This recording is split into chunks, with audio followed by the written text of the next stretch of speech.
long before the first kingdoms were built. There was a peaceful valley hidden beneath endless stars. At its center stood a quiet lake called Moon Mirror Lake. The water was so clear that every star believed it had found a second home. But the lake held a secret. Every night, exactly at midnight, a soft lullaby drifted across the water. No one knew who sang it. The villagers believed it was the voice of a lonely ghost. They called it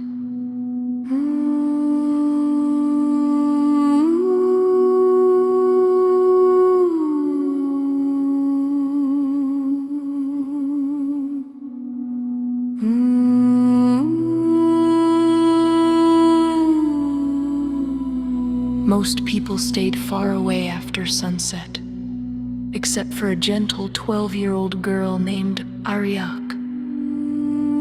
Unlike everyone else, Aria loved lullabies. Her grandmother had once told her, "Every lullaby carries a little piece of love."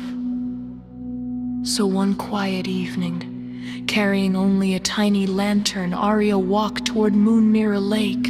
The moon painted the water silver, fireflies floated above the reeds. The night was calm. Then she heard it. A beautiful melody, soft, gentle. Almost like the wind itself was singing.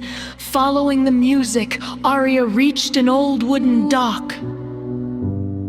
There stood a glowing white figure, not frightening, not angry, just lonely. The ghost wore a long silver cloak and tiny stars shimmered around its feet. When it noticed Aria, it stopped singing. "You're not afraid?" the ghost asked softly. Aria smiled. "No, you sound sad." The ghost closed its eyes. "My name was once Lyran. I was the royal musician of the Moon Kingdom. For centuries, I have collected forgotten lullabies." Aria looked confused. "Forgotten?" Lyran nodded. "Whenever the last person forgets a lullaby, it disappears from the world. So I keep them safe." With a wave of Lyran's hand, hundreds of glowing musical notes floated into the sky. Each note contained a different lullaby. Some belonged to kings, some to shepherds, some to mothers rocking newborn babies. Others came from children who had grown old long ago. The night sky filled with gentle music. It was the most beautiful concert Aria had ever heard. But suddenly, the songs began fading. One by one, the glowing notes lost their light. Lyran looked worried. "The silence has awakened." Far beyond the lake, dark mist rolled across the hills. It swallowed every sound. Crickets stopped chirping. Owls became silent. Even the wind no longer whispered. The silence fed on forgotten memories.